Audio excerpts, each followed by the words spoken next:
Welcome to the Backyard Professor Responds videos. I need you guys to understand something. I actually do believe the UAPs are real, and I want as badly as anyone on this planet to see valid evidence of that fact. So I'm doing some serious study. We work for disclosure. We are learning more and more patterns, actually ideas and repetitions of descriptions of people who see the UAPs in the sky. Richard Nolan has discovered patterns for the USO aspect of this.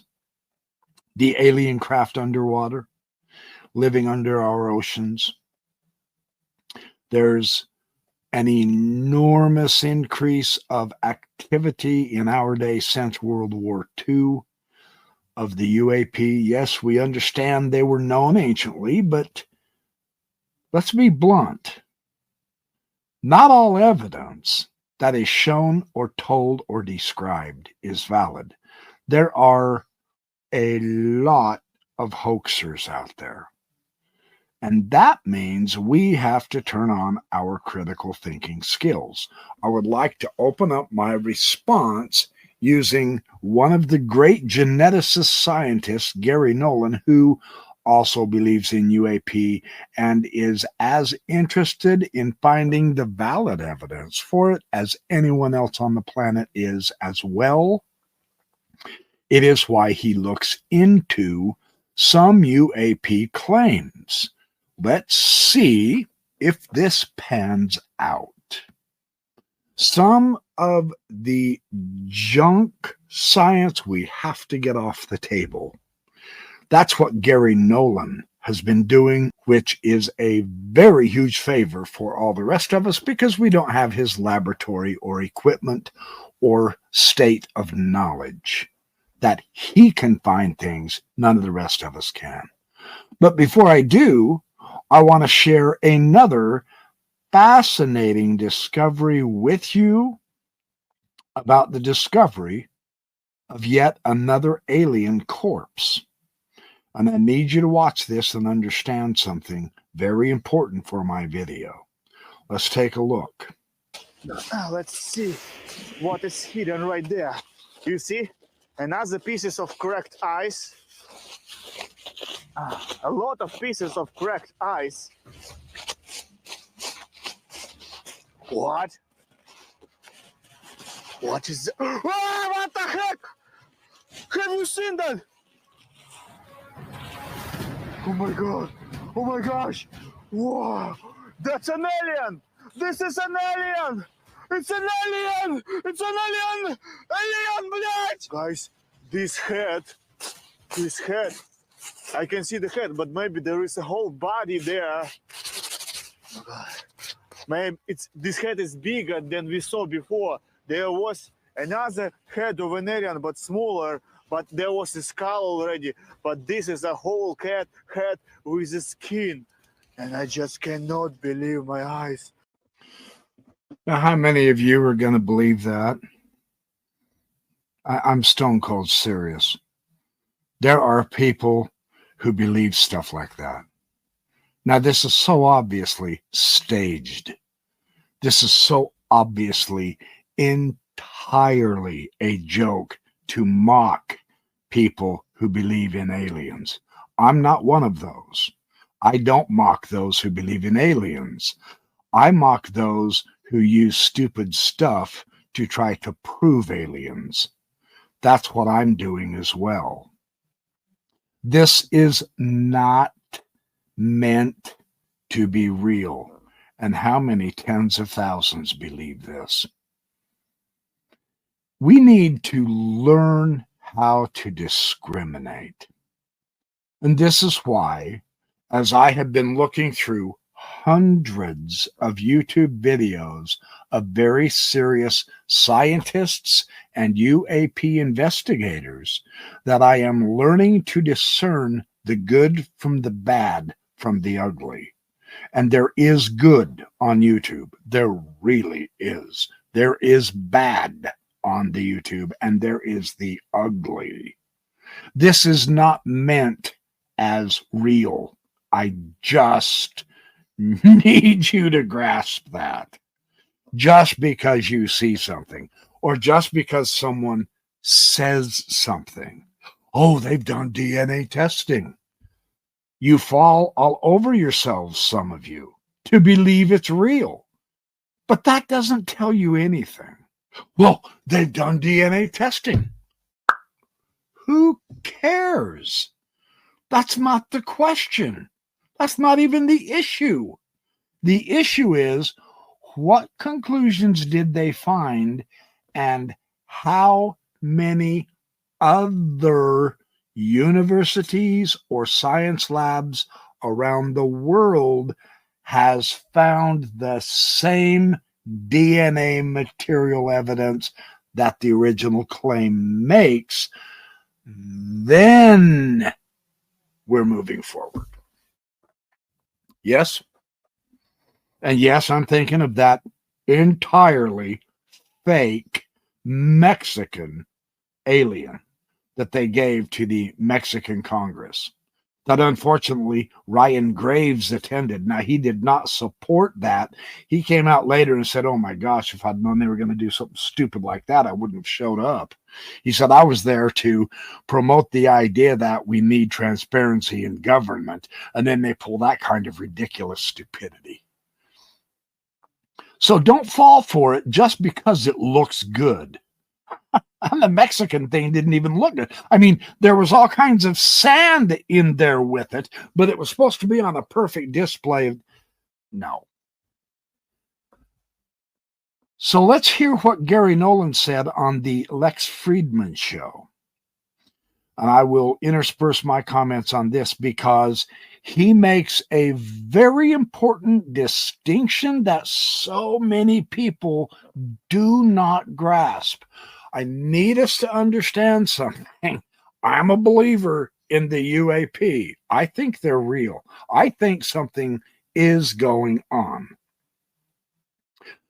So is Garry Nolan. He is an experiencer. He's seen them. So when he is exploring a proposed piece of evidence or a study from a scientific journal, etc., and he disagrees with it, it's not a government conspiracy. And it's not because Garry is a fake scientist. It's because he found the evidence invalid. And of course, I'm talking about something that was challenged to me on my Stephen Greer video. In the comments, check out the Altacama skull. That's the real thing. No, it is not a real alien. Let's take a look. Stephen Greer claimed that a skeleton discovered in Atacama region of Chile might be an alien. You reached out to him and took on the task of proving or disproving that with the rigor of science. The result is a paper titled Whole Genome Sequencing of Atacama Skeleton Shows Novel Mutations Linked with Dysplasia. Can you tell this full story? The story was, as you put it right there, correct. Reached out, got a sample of the body, did the DNA sequencing, then worked with a team of 2 other Stanford scientists and Roche sequencing group, Roche Diagnostics, and probably a total team of about 11 or so people. And as is standard. Notice something here right now that I want to admonish us to grasp. This is one reason why it is so important to take evidence and take it to a seriously good university. There are hundreds of them out there because it's an entire team of people and they have the proper methodologies. They've been doing science for centuries at the universities, right? Whether you're science or anti-science or whatever, I don't give a flying flip at this point. That's irrelevant. The point is, it wasn't just Garry Nolan. He had an entire team, 11 different people, and they were all working and examining this thing. That's critical because this is a teamwork effort. So I just want to make that crystal clear. The story was simply that it was human, 100%. I went into it thinking it was originally a monkey of some sort. So if you're going to talk about bias, consider that point. Well, Garry Nolan found it was human. He's just biased. That wasn't what he was thinking when he went to do the test. If he wanted to confirm his own bias, well, he's going to find ways to make it look like a monkey if he was doing it by himself. But there was a team of 11. I emphasize that on purpose because this is a team effort, but there is a cross-check analysis, making sure the test is done accurately and correctly. If there's a mistake made, it's a much, much, much higher probability someone on that team is going to catch the mistake made and say, okay, wait. If you do this way, it's going to produce invalid results. So let's hold off, let's back up, and let's do this right. This is the pure value of this approach with claimed alien evidence. Now, he has also tested, and you can find this on the video on his Soul Foundation on YouTube, which I would highly recommend. He has also tested a piece of metal that witnesses to a UAP flying over them. The metal came off of the UAP and hit the ground, and it was still simmering hot, bubbling, and melted. And they took that metal, and he got a piece of that and tested it from a UAP. Go watch his video on the Soul Foundation. This is a man who wants to find out the accurate data as bad as anyone on the planet. And he appears to me to be going about it correctly. Stephen Greer made the claim. So the proper genetic scientist tested it and found out it was 100% human. Why is Stephen Greer continuing to promote that this is alien if he's doing that? I got kind of excited a few months into the process thinking, well, what happens if it is? A few months into the process, people who want the answer right now or yesterday, that's just tough luck. Science takes time to do it properly. For one thing, there is an enormous amount of pre-work to get the correct results so you don't make mistakes. You don't just plop it down, take a chunk off, throw it in the solution and say, oh, nope, that's human. And 3 minutes later, send Steve Greer an email saying, nope, I tested it, it's human. After several months, Nolan says, then they got the results. I need you to understand that's how serious science works. Alien. Right. Can you describe some of the characteristics of the skeleton that makes it unique and interesting? Primarily, it had dysmorphias of the brain. And so the first thing I did actually when I got pictures of it, I took it to a local expert at Stanford, and he was on the paper. And he was the world expert in pediatric bone dysmorphias. He literally wrote the book. and on this, because that's what you do. You go to an expert when it's outside of your field of interest. And he said, well, I haven't seen this particular collection of mutations before, or this physiology before, but here's what I think it might be. Now, I want to make another point that's really, really important that just popped into my head just now. The aliens must be communicating with me through their telepathy. This paper is available to the public of Garry Nolan's. If Steve Greer disagrees with Garry Nolan's conclusions, he can take this paper to another scientist and he can get away to get a piece of this skeleton to another scientist and say, look, would you test this because I want to compare your findings with another guy's? Don't tell the scientist what the other guy's findings are. Leave that out. Let this guy, without any bias whatsoever, don't even tell him what you think the bone is. Just analyze it. Have it analyzed by another geneticist expert or bone expert or whoever it is at a completely different university and see what their results are. And then compare the two. Has Steve Greer done that? Not that I'm aware of. Now, I confess, I'm in the dark on that angle of this, without question. But the photographs that Greer is showing and claiming as aliens are entirely unconvincing to me, and many, many millions of others, including very top-notch, top-tier scientists.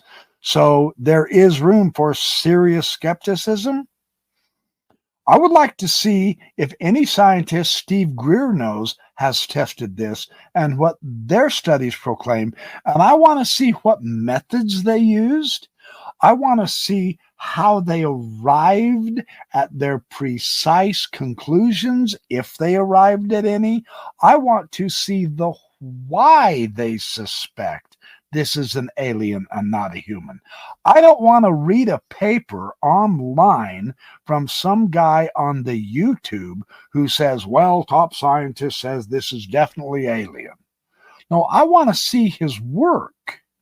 This is how to test and analyze and compare scientific research on supposed aliens or alien technology.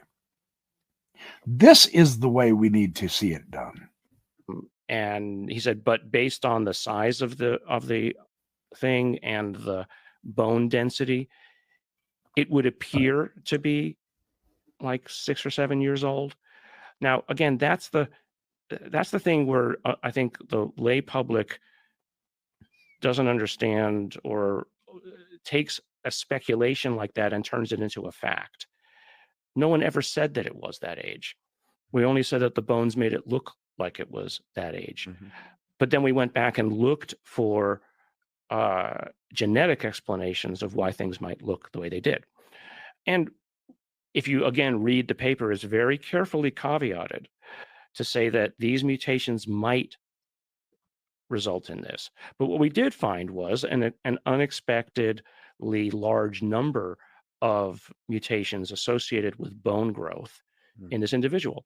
And it was just a bad roll of the dice, right? You roll the dice enough times with enough people born every year, and someone will roll the wrong dice all at once. So the sad part about it was individuals in the UFO community who wanted to think that there was some sort of conspiracy around it, right? That somebody had somehow convinced all of my students to lie. Okay. I mean, come on, you know, I would lose my job, first of all, and they would all be, you know, in trouble forever. Yeah, but also it's just projecting.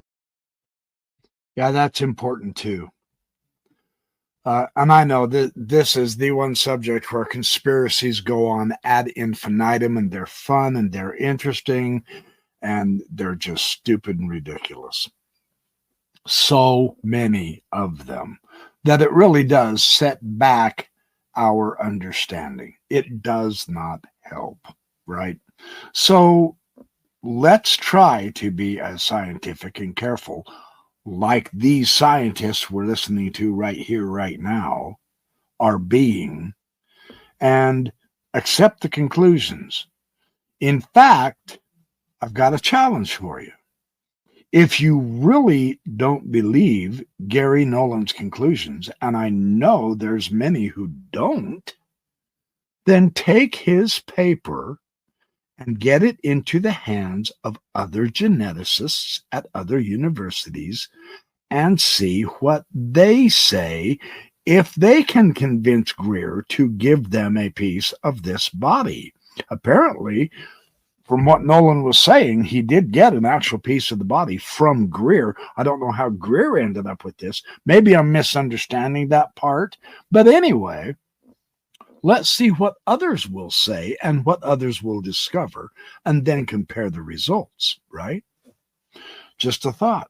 So let's keep going, because he does say something very significant here in just a moment. Malevolence onto people that I don't think exists in normal populace, and especially doesn't exist in the scientific community. Yeah. The kind of people that go into science, I mean, this is what bothers me with the current distrust of science, is they might be naive. Mhm. They might not, especially modern science, look at the big picture, philosophical, ethical questions, all that kind of stuff.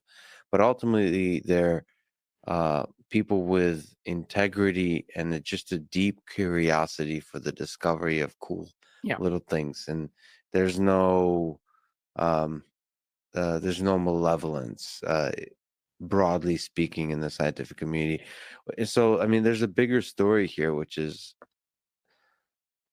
there's a hunger in the populace to discover something anomalous, something new.